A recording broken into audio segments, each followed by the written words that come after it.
Social media is both helpful and destructive at the same time. Social media has exposed our kids. They have traveled around the world while still in their living rooms. Yeah. Things we never had a privilege to do. They have been able to get lots of information, some helpful, some not. Social media has given them opportunities to influence, some to start making money, which we couldn't have a chance to do that. But also social media is very unregulated. What is the kind of information that child is getting there? Social media will expose them to things that people their age may not have been prepared to be able to face. They will expose them to experiences that, based on the realities that they have in their own home, they may not have. It's sad at times when a child feels depressed because when the friends come from the weekend, they are talking about experiences they had over the weekend, how they recorded that on Instagram, on TikTok. And then there is this other child that, because of the strictness of the parent, they can't have that experience. So for this child who feels denied that exposure to social media, that's a source of depression for them. For this other child who is also wanting to keep up with the Joneses, trying to keep up with the social media life that they do not have, is like now getting them out of reality, creating their own utopic world that is very delicate. And this increases the risk of possible depression, because now if I was trying to compare myself with this person and they seem to have more likes on their feed, they're more valuable than you if they have more likes. They are more valuable. And that has become a space where they are going for their self-esteem boost. I'm only as good as the number of followers that I have. So if I don't have followers or likes to my post, then I'm not good enough. And now I try to look at things that will make me people love me, make people accept me, which is all distorted. How do you balance? I mean, if you're speaking about, and I'll speak a bit from my experience, and I mean, I'm not that old, so I remember growing up, and just when around the time Facebook came into being, right? It was amongst the first. Okay, there was MySpace. That was before my time. I don't even know what that is. But that's why you bring it up, right? I came across three kinds of parents. Not the conventional, I don't know, authoritarian, but somebody gave them some interesting names. Drill sergeants. Okay, I can see it. You know those? You know those? Yeah. Like, you say what I say, I'm your dad. Yeah. 20 You're push-ups right now. You're going to do it because I have said so. Yeah. I want you to be an engineer. So you're going to follow my rule book to the T. So these are parents who will be strict on a certain routine that must be followed. Absolute rigidity, the child has no voice at all. Any negotiation is met with criticism. I know what is good for you. You will be forced to play football even if you don't like football. It's because I know what's best for you. You will be forced to go and take a medical course. I know what's best for you, a drill sergeant. So if this child grows with criticism now beyond the child, is when I grow up as an adult, I'll be second guessing myself because I'm looking at where is the drill sergeant to give me an order. Hello, everyone. Welcome back to Akili Pod. My name is Lorraine Zugula, Head of People and Culture at Akili Network, which hosts Akili TV. And I'm Jesse Soleil. I'm the president and co-founder of Akili Network and Akili TV. And here we have a wonderful esteemed guest who I will let introduce herself. Great. Thank you. I'm Catherine Mudiani. I'm a counseling psychologist and a mom of 4, 2 teenagers. Ooh. Yeah. 4. 4 And the other kids. 2? The other 2, one is 9, the other one is 5. Oh, so impending doom with the 9-year-old. We're doing all right. We're surviving. Yeah. Yeah. Okay. Tell us a bit about your background, clinical psychology. All right. So I'm a counseling psychologist, not a clinical psychologist. Okay, counseling psychologist. Sometimes we get to have people use counseling psychologist, clinical psychologist, but there are some things that a clinical psychologist that might do that a counseling psychologist might not do. Oh, okay. Yeah, and that is in terms of they may be in a position to prescribe some meds, but no, we can't. We just use the power of the mouth. Yes. So I'm a counseling psychologist with about 15 years experience within the profession, touching on different areas from addiction to trauma to loss and grief. To recently, I got a lot into parenting. I thought I need to share my own personal experiences and now infuse with the professionalism. So been doing a series of webinars on parenting, especially looking at the current generation and just being able to connect millennials, the Gen Zs, and how we differ. I have 15 years experience in motherhood. It's been a roller coaster. But I have 3. I know how it is. Yeah. Yes. Yeah.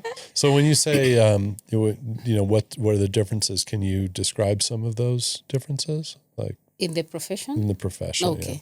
Within the mental health space, we get to find different professionals from the psychiatrists. Now, those are medical.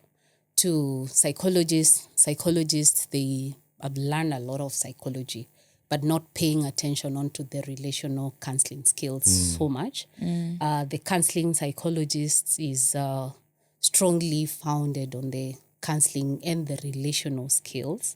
Then we have the clinical psychologist. The clinical psychologists tend to look a bit on mental health conditions, which the counseling psychologist is familiar with, but may not be able to make a diagnosis. We know what the problem is, but we're just like, we don't have that mandate to be able to offer that.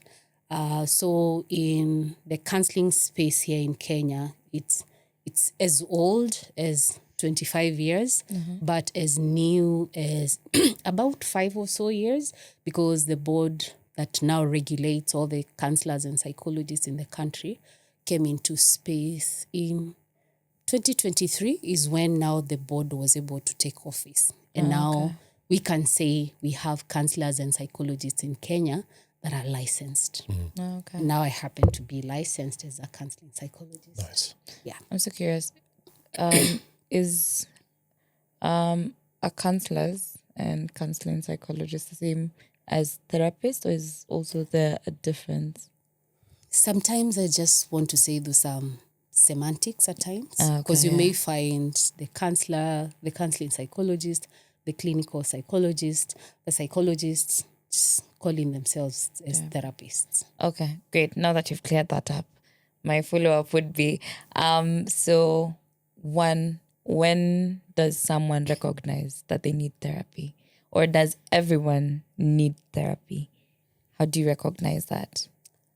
I think we all need therapy. We need somebody to talk to. Exactly. In one way or another. Absolutely. Okay. Because one primary thing about therapy is having somebody to listen to you, having somebody to share with, somebody to be vulnerable with no judgment. And sometimes the therapist may not even tell you anything, but the fact that they were holding space for you, talking about things you've not shared with anyone, because one of the safety that therapy gives is the confidence of confidentiality. Yeah. Unless one is saying they want to harm themselves or harm another person, whatever is discussed is confidential. Yeah. Yeah. And they won't judge you. Okay, they can judge silently. Inside. Okay, leave that one at the door. Yeah. We're kind of taught to put ourselves in the shoes of the person and just get to imagine, what if it was me? Just being in that space and walking in that other person's shoes. How would I want to be treated?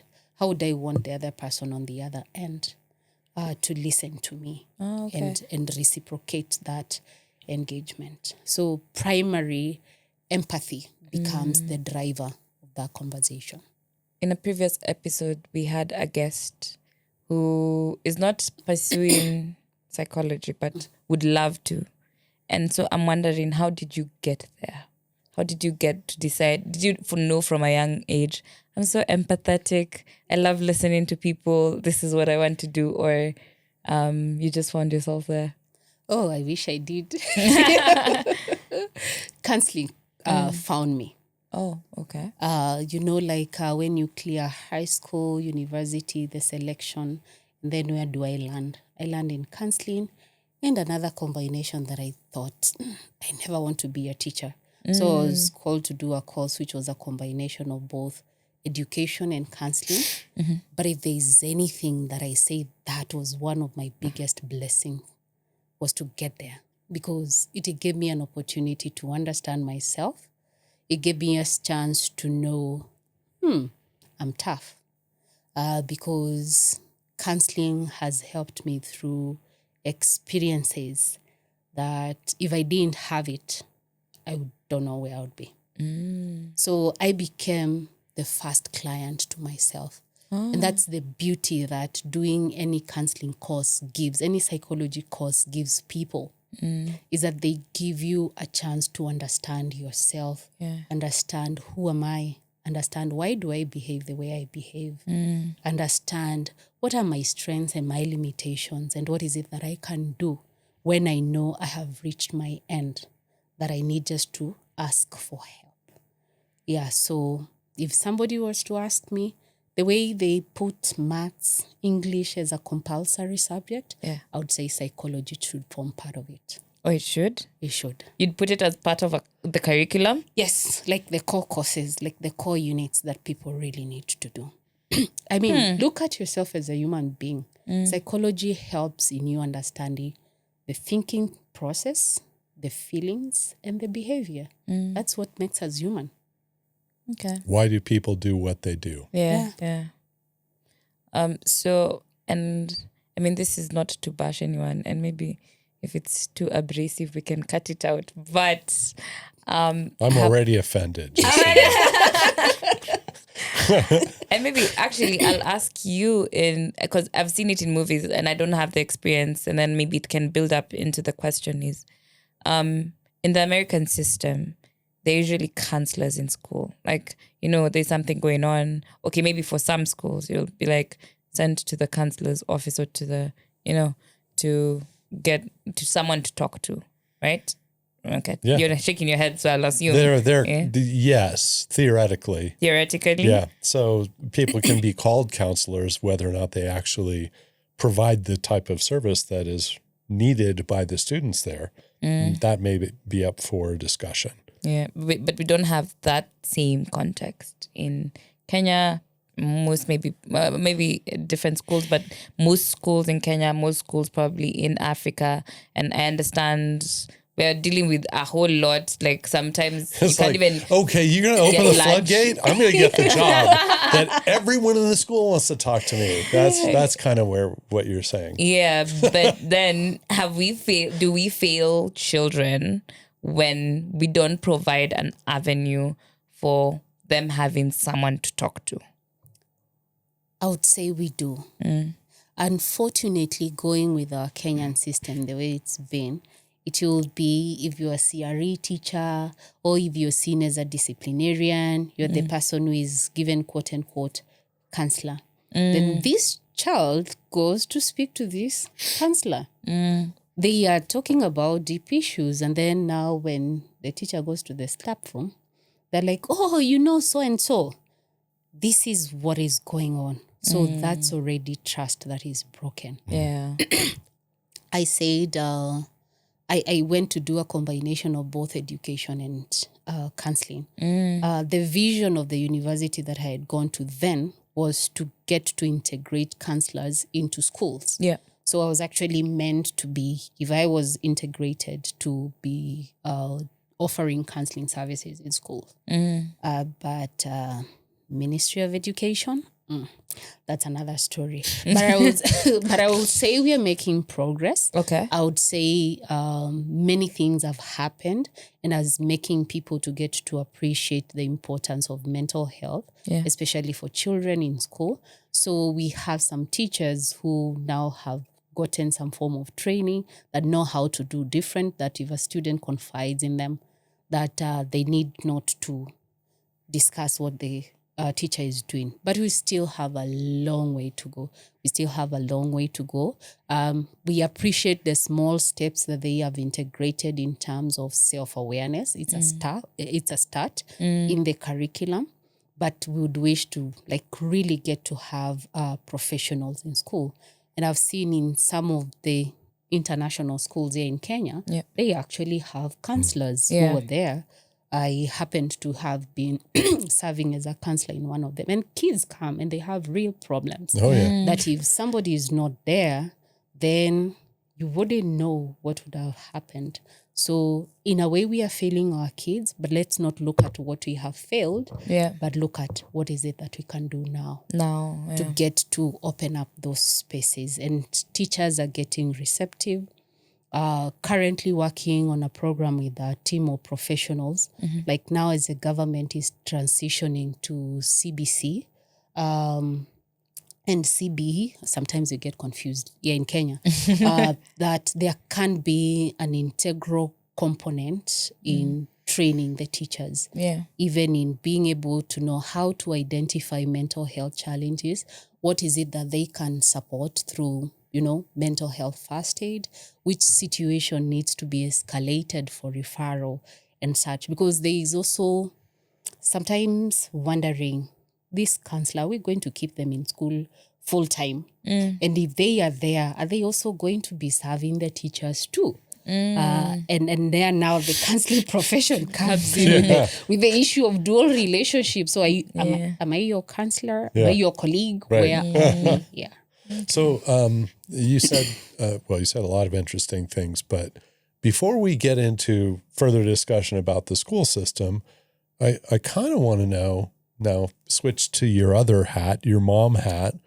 So how has being a mom or the reverse, how's being counselor helped you be a better mom? And then knowing that those things, what advice, what are the tools that you might suggest that parents watching might have or be able to take advantage of? One of the things that I have learned, and I didn't learn immediately as a professional, it's taken time for me to realize myself and the wounds that I was carrying, that I was projecting onto my own children. So one of the things I can tell moms is, please be self-aware. Understand yourself first. Heal yourself, because the traumas that you are carrying is what you're going to carry to your children. If your mom used to shout at you, you feel so entitled shouting at your children. And now currently we have a generation of kids who is telling me, don't shout at me. I can hear, I'm right here. But then when the child says that, they feel like you're disrespecting them. So first is heal yourself. Then when you heal yourself, you can become more intentional. We are living in a fast-paced world whereby it's one responsibility after another. The same way you have to-do list. When you begin your day, your child should also be part of the to-do list. It doesn't have to be a long to-do list, but an intentional connection with the child. This And I know every child, for adults, we talk about love language. I know each of my child's attention language. It took time for me to be able to know that. So having daily check-ins. I go home in the evening, because sometimes I will go to work when they are not yet up, like now when schools are closed. And I have to have at least a 5 minutes connection with each of the child. There is one that is really loves hugs. His attention language or love language is touch. He will give you 1,000,001 hugs. And at times I would go home when I'm so tired. He wants to hug me and I'm like, oh, I'm tired. And I will just give the hug, like it's just something that I have to do. Then there's the other one that has stories from here to Malaysia. And I have to know that, okay, fine, I'll just give you your 5 minutes. Then after that, I will cut you and not feel guilty. Then there's the other one that is excited to show me her drawings of what she did during the day. So have a conversation with that. The teenager getting to know, he may not be too open, but then how was your day? Yeah. What was the highlight of your day? And just being observant of yes, his behavior. and being observant. And one of the things when I became very intentional, I've learned nowadays, he asks me, Mom, how was work? Did you have difficult time at work today? So even him getting to have interest in how my day is going, that keeps on building connection. So I can tell parents, look for opportunities, intentional opportunities that you can truly make connections with your kids and you'll know what is going on with them. Because it's out of those, I have hard things as a mother. Sometimes some things which would send me in ICU first and then come back. Hopefully that's figuratively speaking. Figuratively speaking, yeah. Wow. Has been, so we've talked about how has been psychologist shaped you as a mom. Has you been a mom shaped you as a psychologist as well? Oh, yes. Oh, it has? Oh, yes. Oh, Ooh. wow. We get to have these many theories of what to be a good parent. There's somebody, I can't remember the name, who when she was preparing herself, she had prepared all these theories of how to be a mom, a first-time mom. Then the kid came and none of those theories were working. So one of the things I've learned as a psychologist is allow your child to be a teacher. Because that child is the child that will teach you how to parent them. If you go with the theory, gives some grounding, but the best teacher on how to be a good parent to your child is your child. There's no amount of theory in class that will help you to know how to be a parent. Absolutely. Amen. One of the things that I have with my kids is, it's, I have trauma and I've had therapy and I still yell sometimes. But when I do, I apologize afterwards. And I say, I'm really sorry. I took that out on you. This is how I was feeling. And invariably, especially my youngest says, it's fine, Dad. And I say, no, it's not. Yeah. I should never do that. I shouldn't have done that. And we leave it at that.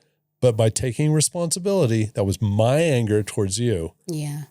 That's built a trust relationship between us. And I think that's something that as parents, we forget.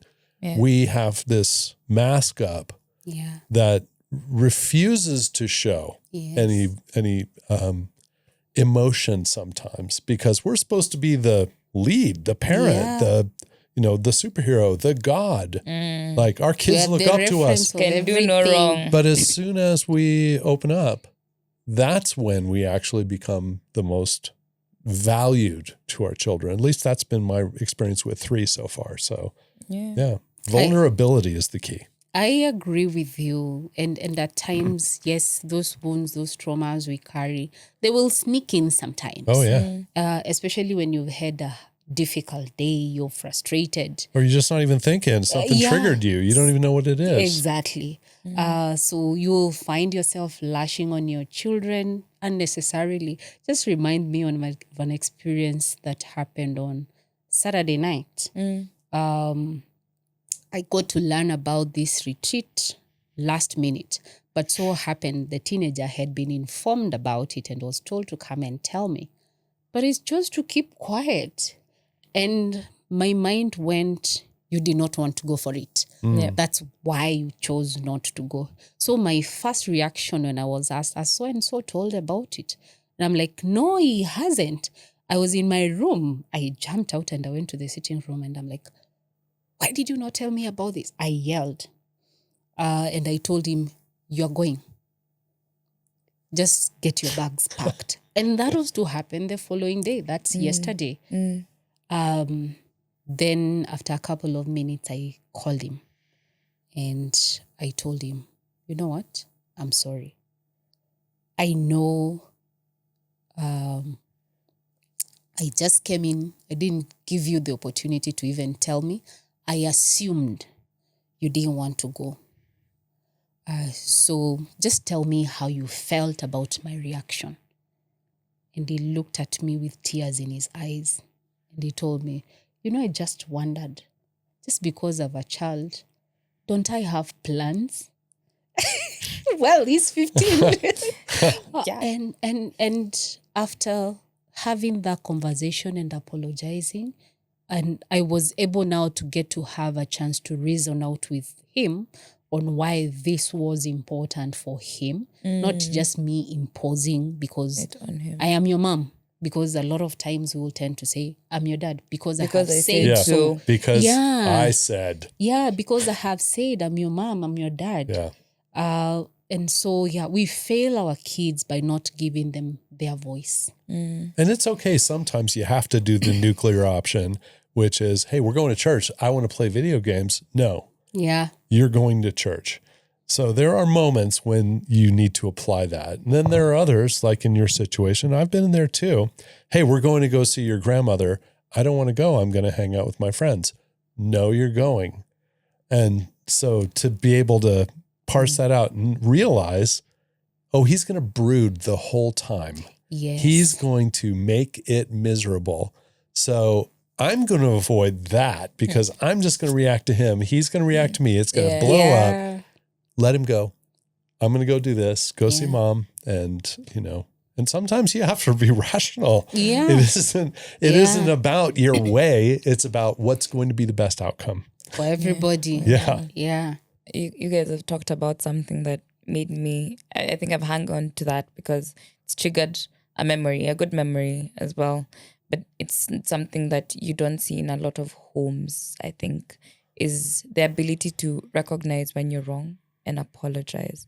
And beyond apologizing is making that child realize that it's not okay. Like you said it, and I'm glad you do it with your children because my mom did it with me. I do it at the office. Remember? You lost do my it at temper the office, a month right? ago. And it's when you apologize, it's beyond the apology. And everyone, especially children, because these are our parents, is when you instinctively say sorry, we just go like, it's okay. And we don't talk about it. And I think in some instances, when you do something to anyone, there's a wound that is created that even the sorry doesn't really heal. Yeah. So, but talking about it helps you to internalize and talk about it and know how someone is feeling. And there's Process that it. release of it's not okay. And even that saying that to a child reassures them that they can't go to the world with people walking all over them. Yeah. And what it taught me when my mom said every time she'd say sorry, she'd do something and she'd say sorry,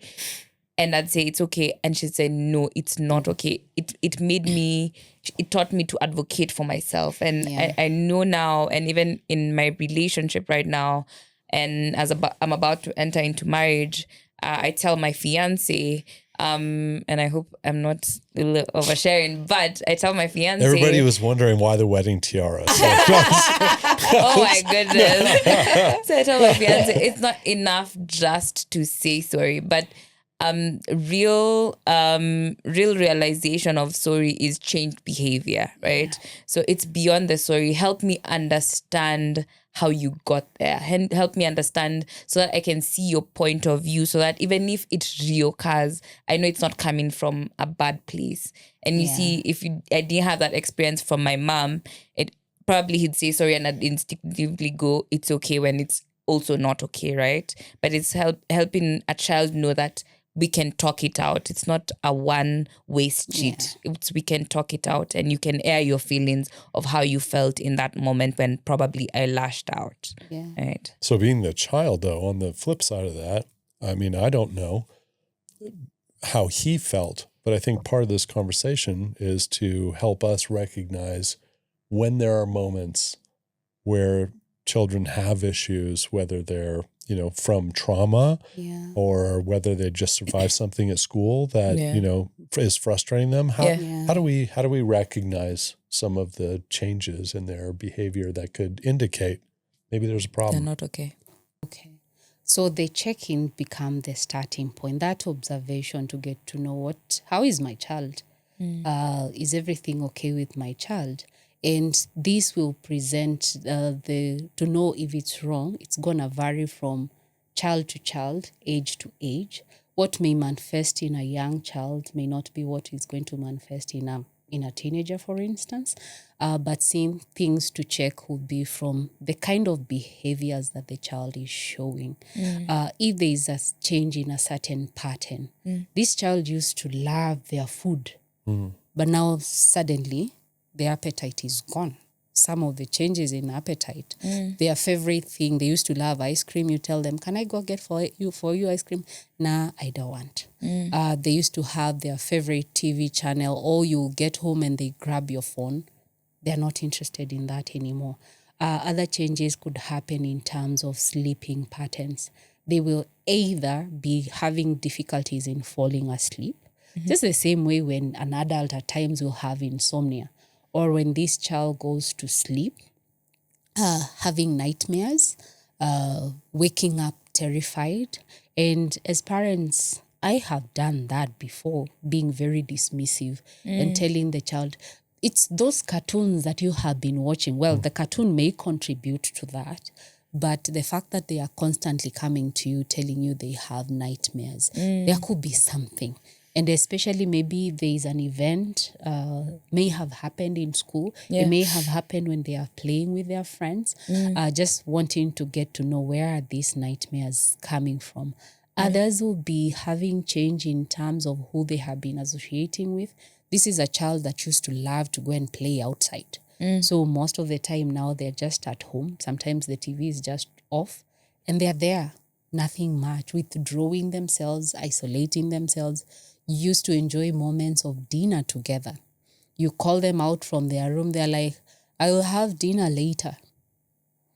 Other times, you cannot get them out of the phone when they used to respect such kind of boundaries. So looking at what has changed in terms of their behavior may be an indication that something is mentally wrong. Sometimes the other things that may show something is mentally wrong would be in now their dress code.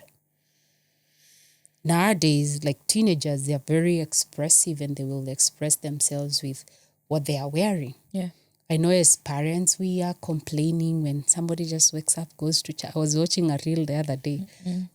Parents complaining, how do you go to church with clothes that you just woken up with? How do you go to church wearing black? But that could be telling what kind of things have you been exposed to in social media? What kind of expression are you putting across? Is this child that somebody used to love different colors, but now they are all black? What are they sending? So behavior is one of them. Then we have emotional expression. This child is throwing tantrums. Yeah. They are screaming, they are crying. You look at them, they are sad. They may also be very irritable and having anger outbursts, just telling you, don't talk to me. Sometimes they'll be able to express that. Sometimes they may not be able to express that. Others is just going silent. They used to talk, but somehow that bubbly child that you used to know is not there anymore. That child that when guests would come and they are the ones that are, greeting everyone. For some of the Kenyan parents would want kids to say the prayer when they get around. That child doesn't want to do, they don't want to be exposed anymore. That could be giving some telltale sign. And for teenagers especially, the extreme of emotionality would be when they just say they don't feel okay. And others may just say, I have thought of dying. Something I may have forgotten before about behavior connected to emotionality is self-harm.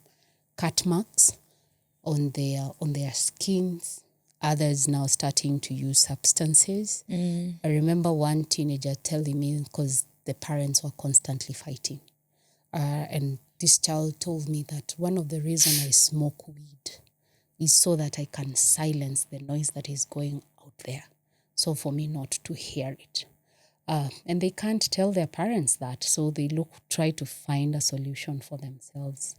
When it comes to school, their performance starts to dip. They become very disorganized. They may be that child that they come home, they get to have their homework done or done in an organized manner. But nowadays, they'll tell you they forgot their book in school. They will lie to you and tell you the teacher didn't give any homework or they already did the homework. Then their concentration goes. Very forgetful. You tell them something, you realize they haven't done it. You're yelling, wondering, why did you not do it? But they genuinely forgot. They can't remember what you told them. The concentration is not there. They could be watching TV and then you just ask them, what was going on there? Yeah. And you throw adolescence into that and all the hormone changes and all that. You got a recipe for a confused kid. Yeah. One of the things that you said when you were talking about things that parents should really be aware of is changes in behavior, particularly with teenagers. One of the things that I wanted to talk about was social media and what we think or what you think. How has social media contributed both negatively and positively to behaviors and wellness? Social media is both helpful and destructive at the same time. Social media has exposed our kids. They have traveled around the world while still in their living rooms. Things we never had a privilege to do. They have been able to get lots of information, some helpful, some not. Social media has given them opportunities to influence, some to start making money, which we couldn't have a chance to do that. But also social media is very unregulated. What is the kind of information that child is getting there? Social media will expose them to things that people their age may not have been prepared to be able to face. They will expose them to experiences that based on the realities that they have in their own home, they may not have. It's sad at times when a child feels depressed because when the friends come from the weekend, they are talking about experiences they had over the weekend, how they recorded that on Instagram, on TikTok. And then there is this other child that because of the strictness of the parent, they can't have that experience. So for this child who feels denied that exposure to social media, that's a source of depression for them. For this other child who is also wanting to keep up with the Joneses, trying to keep up with the social media life that they do not have, is like now getting them out of reality, creating their own utopic world that is very delicate. And this increases the risk of possible depression, because now if I was trying to compare myself with this person and they seem to have more likes on their feed, They're more valuable than you if they have more likes. They are more valuable. And that has become a space where they are going for their self-esteem boost. I'm only as good as the number of followers that I have. So if I don't have followers or likes to my post, then I'm not good enough. And now I try to look at things that will make people love me, make people accept me, which is all distorted. How do you balance? I mean, if you're speaking about, and I'll speak a bit from my experience, and I mean, I'm not that old, so I remember growing up, and just when around the time Facebook came into being, right? It was amongst the first. Okay, there was MySpace. That was before my time. I don't even know what that is.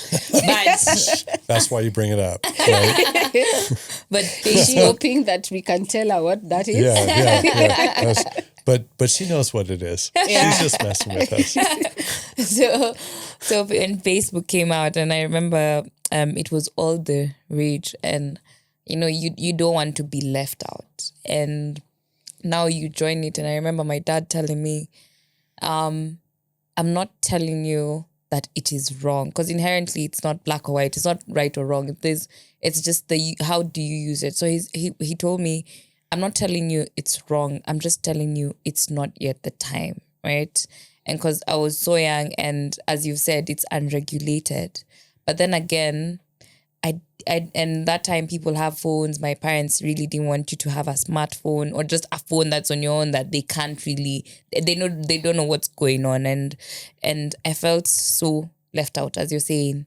Didn't get depressed, but I felt left out. And so how do you find that balance when you don't want to leave them to their devices just because the rest of the world and their peers have that, but you also want to keep them safe, but you also want them to be happy, I guess. And that's a tough balance nowadays. It's a tough balance. Being a parent in this age and day is not one of the easiest thing to do. Just like the other side of it, being a kid. Yeah. We were talking about not wanting to be a teenager at this time. So yeah, I think both sides got it rough. Yeah, we got it rough. Yeah, and we have to go back and try and change what are the rule books that we need to start changing. Yeah. But I would say this begins with a conversation. Conversation about gadgets. Conversation about social media. Yeah. It's not possible to say enough or to tell your child enough, but be the first person to educate your child about the good side of social media and about the not so good side of social media. Yeah. So that even as they are hearing from outside there, those good side, they know, oh, I heard that from my mom. I heard that from my dad. So they are likely going to trust you when you tell them, some of these sites that I do not want you to go to, they are not likely so good. So one, agreeing on and educating the child, what are the good and the bad? But then also having a discussion with the child, what are the sites that I can allow you? Or that would be good to go. Because we have some wonderful apps that will help in creative thinking, problem solving, just exposure and knowledge, and you don't want to deny the child that. Yeah. So getting also to have parental controls on the gadgets. Keeping up with the kids also, it's another thing. Paying attention. Yes, if they want to bypass those parental controls, they can do. But if you have anchored your conversation on respect, the child will think twice before they want to bypass those parental controls. Because there are apps that, will also get to notify you, where is my child going? Then agreeing on how long should you stay with your phone? How long should you stay with your gadgets? Like having a certain kind of routine. If it's school days, do you have access to the phone? If you have maximum 1 hour, and after that, there's a place where we get to have the phone. If it's not school days, maybe something like a weekend, what is the maximum period that you can get to have with your child? With your gadget and stay on social media. But then also as a parent, it's two-way. Because when you tell them, I don't want you to spend so much time on social media. You better not do But then also you're the one who is spending too much time on social media. Then it's going to catch up with you. I remember there's a time we made a rule. I get home anytime from 8. The phones gets to be confiscated and they are put somewhere on top of the fridge. And my son was very keen to see, am I honoring that? And every time I will feel justified to do it, he'll go back and tell me, Mom, you said we shouldn't be doing this. So you're supposed to be a role model for the child on how much time are you also spending on social media. Then, especially at night, because we may find with teenagers mostly, they may likely just be on phone all night. Laying in bed, dark, light off, screen in their face. Doom scrolling. Doom scrolling. Till late in the morning, actually. Yeah. And then now during the day when they're supposed to be active, they are all groggy. They can't, you calling them to go and do a task, they're still sleeping. And you're like, your problem is just sleeping every day. But then where did we miss out on the school routine? I mean, on the sleeping routine. So getting also to have a certain sleeping routine that is anchored on this time, or we're not going to have the phones. This is a delicate balance, though, because we talk about weekends. My youngest, he's a COVID baby, right? I mean, he experienced his middle school and during COVID. So part of what happened with that generation of kids, with very small group of kids, was they spent a lot of time online. Yep. And their friendships continued online. Yeah. And here's what didn't happen. After COVID, they didn't return to the real world. Yeah. They continued to spend time with each other online, which, that's their social environment. Yeah. So I think there's a part of this where I'll yell at him, get off Roblox. You've been on it for 2 hours. And he's like, Dad, I'm talking to my friends, one of whom lives, 300 miles away. Yeah. So it's really hard at that point. Do you not want them to spend time with their friends because they're doing it with a game? They used to play Dungeons and Dragons, like paper-based role playing, and now they're playing Roblox together. And it's like, okay, this isn't beyond the pale. Maybe they're spending a little bit too much time with the game and less time with each other, but that's also their social activity. So, I think at what point does it become unhealthy, and what point can you be forgiving enough that oftentimes kids were forced into these situations and now you're telling them to undo the things that they learned when it was time to learn them? And that's, I guess, similar problem that we are facing as adults. Yeah. When COVID came, most of the meetings would happen online. Nowadays, you invite somebody for a physical meeting. They're like, can't we just have it online? Even physical interviews. Can we have a Zoom meeting? Yeah, can we just have a Zoom meeting? Yeah. So it's also getting to appreciate that they are also now having the difficulties in transitioning and probably accepting that this is the world that we have. But then, as situations are, physical connections get to have something. There's energy that gets to be exchanged. Exactly. See, right now, energy. Yeah. No, sorry. Sorry. That kind of energy. Yeah. Yep. We needed a crazy outburst, so I'm always good for that. Thank you.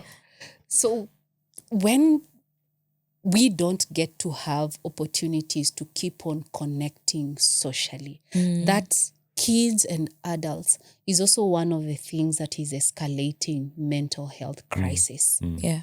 So yes, we appreciate it's a space for them to connect, but if you're connecting with your friend at 10 p.m. in the night, during the day, during normal, usual connection, you will not be meeting your friends at 10 p.m. Right. So Roblox them during the day. Yeah. So 6 to 8, you're done. Yes, just helping in setting the boundaries. First, affirm them because of the fact that they are connecting. At least they're not spending time on stupid the stuff. game and stupid stuff. One of the things that as parents we forget to do, we and humans sometimes, is waiting to catch our child doing something wrong. But we can also be looking for opportunities to catch our children doing something right. I love that. Goodness. And affirm them. Yeah. Tell them how proud you are. Celebrate them. Yeah. And you'll be surprised when you now start to get to see them doing something that is right, so that you get to notice. Yeah, and when positive reinforcement. Yes, right? and when you don't notice, they will come and tell you, hey, I did such and such. Yeah. Now, if they come and tell you that and you now don't appreciate that, that may have a likelihood of saying, it's no point in telling my mom or telling my dad. Yeah. So bottom line again, when as a parent you start something, consistency. Because that consistency and predictability is the one that creates a sense of safety in the child. So even with this gadget, let it not be, today I'm telling you, give me the phone, and then tomorrow, you're not telling me. Right. So I will be pulling your leg and trying to push the limits to get to see how much of those can I push. Yeah. You said something earlier, I'll just bring it back, which is your son, after you said, how was your day? How was your day? And then he came back later and how was your day? And genuinely inquisitive about how your day was. Yeah. Like that was an example of you being consistent and showing up, and he reciprocated. And we often as parents forget it's not our job to be a parent all the time. Yeah. And a parent with a capital P is a dictator, not a role model, but someone who is very decisive about what you must do. Yeah. And very opinionated because we're in charge of these children. They better follow my command. Yeah. And so to differentiate that and suddenly like actually try to have a relationship, it's a little different. Yeah. Have to look at your role differently. Yeah. So your role as a mom, what do you see that as? There is the conventional ways in which as a mom, you're superhero. You're the center of where love comes from. You're the doctor. You're supposed to know when something is wrong. You're the judge. You're the jury. Yep. Executioner. You're an executioner. You're the chef. Yeah. Yeah. You're the financier. The financial, talk about that. That hurts. That's another podcast. That hurts. That hurts. But kids will look at a mom as the center of where their needs will be met. They will be looking, and not just a mom alone, but this is where my needs can be met. So just being a mom is to know that I have a responsibility to make sure that those young people are okay. But at the same time, primarily reminding myself, if I don't make sure that I am okay as a mom, because this is also one of the things that is breaking our kids. If I don't take time to invest in being okay, then I will just be spilling garbage on them. Yeah. So working on myself to ensure that I'm okay. And at times I will get home, we will do our check-in, and I'd go to my bedroom. I sit there, after a long day, I sit there, take a shower, and I'm like, now you can bring your bullets. I can handle them. Yeah. So just getting to learn to take care of self. And being a mom, one thing that I have learned is not to compare my kids. One of the things that I realized would kill, especially my third born, is when I would compare him with the sister. The sister is very calm. The sister is artistic. Him is a typical case of ADHD. He is all over the place, but very inquisitive. So I realized that I would have moment, why are you not doing like so and so? And because also I've allowed him to express himself and just to get to know some of the limits of this expression, I would ask him, what do you like about your mom? What do you hate about your mom? That's a loaded question. What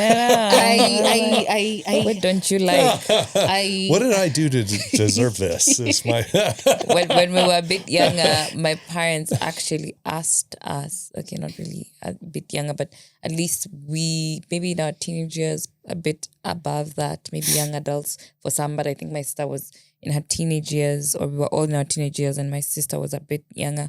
And they asked us, and I felt like this was such an intentional question, is what are our blind spots? And you see, blind spots are things people see of your character that you don't see. Yeah. In ourselves. It's like a 360 review. Exactly. And like, I mean, thank you for the privilege. Let me now tell you what Let me has been in my download heart. now. Let me tell you. download. Well, the first thing, Mom, is So it's a good question to ask. It's a good question to ask because it's easy to see the speck in someone else's eye, and we can't Absolutely. see the log in ours. And children, we have to recognize that children also see something of how we present ourselves, and they can give feedback in how we approach them and how we present ourselves and how we handle them. And as you said, they teach us on how to parent, right? So they'll tell you, Mom, I don't like you shouting. Just talk slowly. And you know, you'll self-regulate because they're telling you that if you just talk in a normal voice, I hear you, I understand you, and I will listen. there's a piece of this, though, I think we have to remember, which is there is a parental, I hate to say it, it's a narcissism where I get that feedback and I don't know how not to be defensive unless I've done the work to help me be able to manage it. Yeah. And this is where it's like, don't ask for feedback you're not ready to hear. Absolutely. Absolutely. Yeah. I remember that should be early in the year. And I remember somebody telling me, lately, I think you're snapping very fast. But then I was like, let me go and talk to those guys and get to see whether it's the same experience that they have been having with me. And I asked them, and they're like, yeah, Mom, you've been getting angry very fast. They're your mirror. The first thing was like, really? I was in denial. Like I thought I was doing all the work. I was doing all right. But then that gave me the opportunity to reflect. And I looked at the pile of things that I was dealing with. I had earlier on mentioned that I lost my husband. So I realized that I was carrying this element of the grief of being angry at my husband. Why did you leave me with all these responsibilities that I have to deal with? But I thought this is something I was dealing with internally, but it was spilling onto them. Or to your children. To my children and to people around me. So getting such kind of feedback helped me to work on myself. Even though you weren't ready for it. I wasn't ready for it. If I didn't get the feedback, I'm sure I would have done more damage. Yeah. So, kids can also give us feedback, but as you've said, we need to be ready to do the work of what that feedback says without being defensive, because naturally it's very easy to want to defend. And that narcissist kind of parents, hey, no, you guys, you must be wrong. And I am right. I came across 3 kinds of parents. Not the conventional, I don't know, authoritarian, but somebody gave them some interesting names. Drill sergeants. Okay, I can see it. You know those? You know those? Yeah. Yeah, like you say what I say, I'm your dad. Yeah. 20 You're going push-ups to right do now. it because I have said so. Yeah. I want you to be an engineer. So you're going to follow my rule book to the T. So these are parents who will be strict on a certain routine that must be followed. Absolute rigidity, the child has no voice at all. Yeah. Any negotiation is met with criticism. I know what is good for you. You will be forced to play football even if you don't like football. It's because I know what's best for you. Yeah. You will be forced to go and take a medical course. I know what's best for you, a drill sergeant. So if this child grows with criticism now beyond the child, is when I grow up as an adult, I'll be second guessing myself because I'm looking at where is the drill sergeant to give me an order. I actually love that. And I mentioned it to a friend of mine, I think when I was starting out in my career. Not that I had a drill sergeant for parents, but I think in the not allowing your children to be involved in the decision making. When you grow up and you have to make decisions for yourself, you're looking for someone to give you direction. I remember because the friend I worked with, and now I'm at a point where I need to make decisions, but I can't make it without asking for advice from everywhere. But I don't know if it's not wanting to take the responsibility or I just need someone to tell me what to do and I will do it. And when I'm faced with, so I remember my boss once asking me, Lorraine, you can't come to me with every single thing. So you make a decision, we'll go with your decision. If it doesn't pan out, we will figure it out from there. And I was so scared, and I'm just like, oh my goodness, what am I supposed to do? What if I make the wrong choice? Because you're so used to being told, do this, do this, do this, do this, do this, and you're not involved in the decision making. So you don't have a way or a system to figure out, this is how I get to the decision. So you don't have those tools in place. Absolutely. Because you're just so used to being told. Yeah. Then show me how you can do it. Yeah. And then I will show you how to improve on it. Or we lose that feedback loop of failure.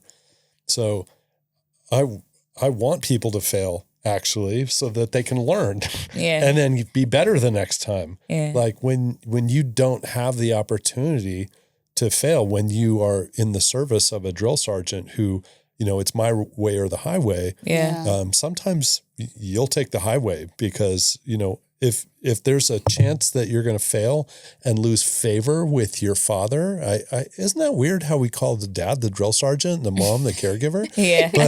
But okay, I take that personally. But no, I think the relationship between the parent and child cannot have that structure if it's going to be productive. Yeah, it cannot, absolutely. it has to include them, Yeah. but it also has to teach them. And this is where, parenting actually can become tough. Hey, you know what? You're going to fail. You better fail. Because if you fail, like, okay, now you know what not to do. Yeah. Don't repeat that. Don't do it over and over again. Like, learn what's best through failure. And that's okay. If that's the way you're parenting, you're going to have kids who are okay with growing and trying and failing. Yes, sometimes, sorry, we're human. We all do. Yeah. And there won't be the same level of repercussion that the drill sergeant might. Absolutely. And they so can that kind of a always turn to you. parent that you described is called the consultant parent. Okay. The consultant parent will let the child know, together with the child, agree this is the goal we want to achieve. So it's all agreed together. So they may either agree on a plan together or the child is just given the opportunity. Do it. Let's meet at this other end. But along the way, if you need my help, I'm right here. Yeah. Don't be afraid of making mistakes because it's those mistakes that you get to learn.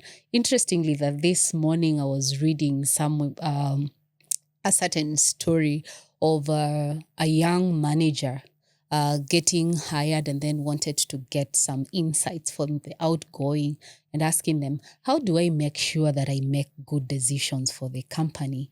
And the old manager told him that two things, good decisions. And then he asked, then how am I able to do two good decisions? How am I able to make good decisions? Experience. Oh, okay. That was very helpful. Experience. So how do we gain the experience? Bad decisions. Oh my goodness.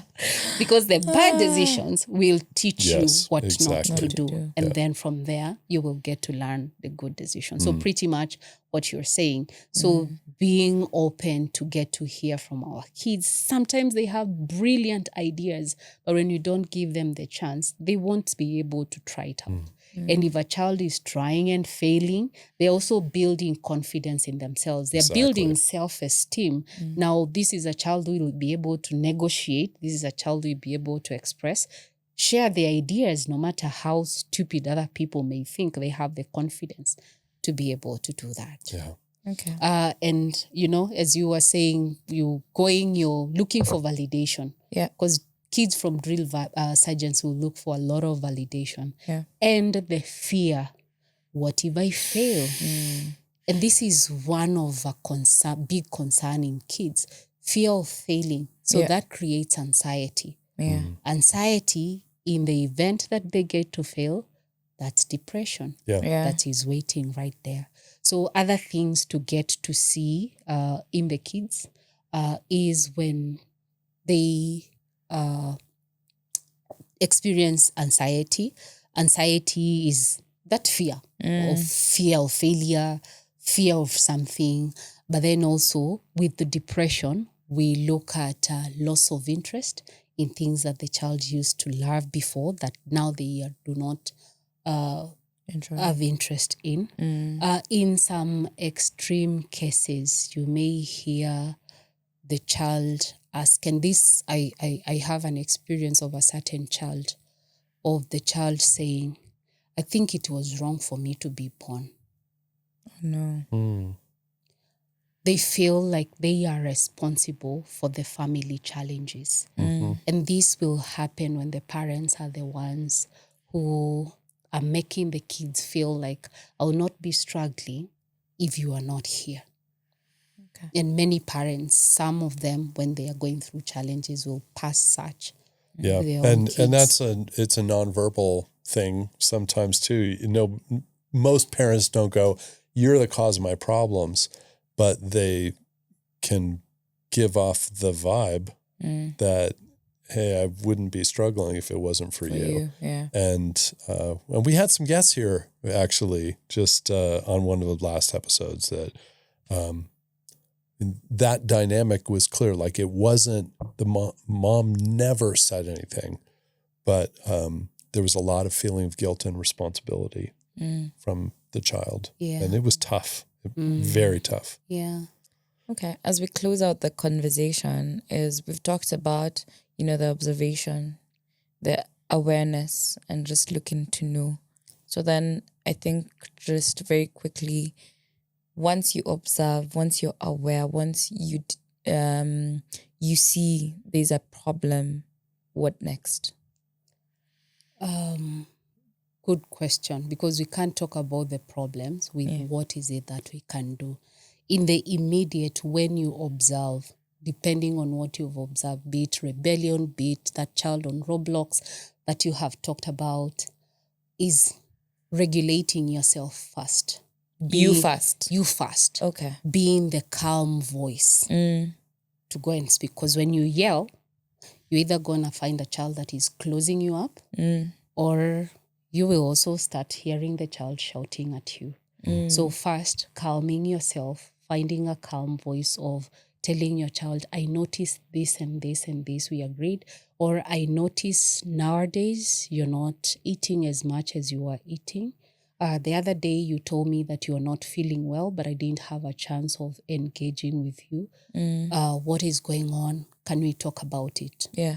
Then basic things that we can do is just to get to teach kids emotional regulation skills. And I remember something that happened in the month of August with my 5-year-old.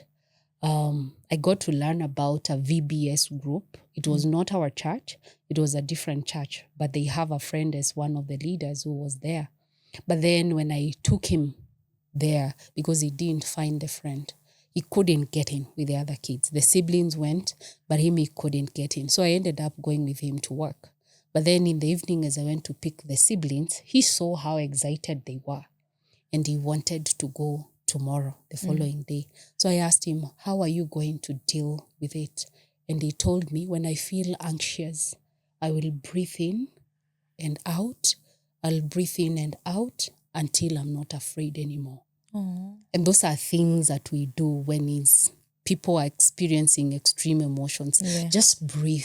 Yeah. Just breathe. That's remarkable that a 5-year-old would have that presence of mind to be able to call upon that skill. You're doing an amazing job. Yeah. So teaching kids how to stay emotionally regulated can be one of the basic skills that we can teach. Yeah. Again, as a parent, we cannot say that, the gadgets are there, social media is good. We also need to be present and supervise. I call them 3 Ps that can help as parents. Presence. When you're present, you're able to observe. When you're present, you're able to know what is going on and you can address it at that time before it escalates. Then there's the predictability. Can we remain consistent? when we teach kids consistent behavior, even when I have a rough day at school, I have my mom that I will come and talk to in the evening. That gives a form of relief that I don't need to be afraid of school and bullying that may likely happen there, and I have no one to tell. So the routines that are predictable, what time are we sleeping? Are we having dinner together? And can that be maintained? When I am not okay, can I come and talk to you? Then we have the positive ritual. Positive ritual is just where everybody gets to have a chance of speaking nice things to each other. We take time to speak some unhelpful things to one another. So when we teach kids that they can actually speak life, not just about themselves, but to speak life to other people, then we are teaching them the art of gratitude and a change of attitude from their situation.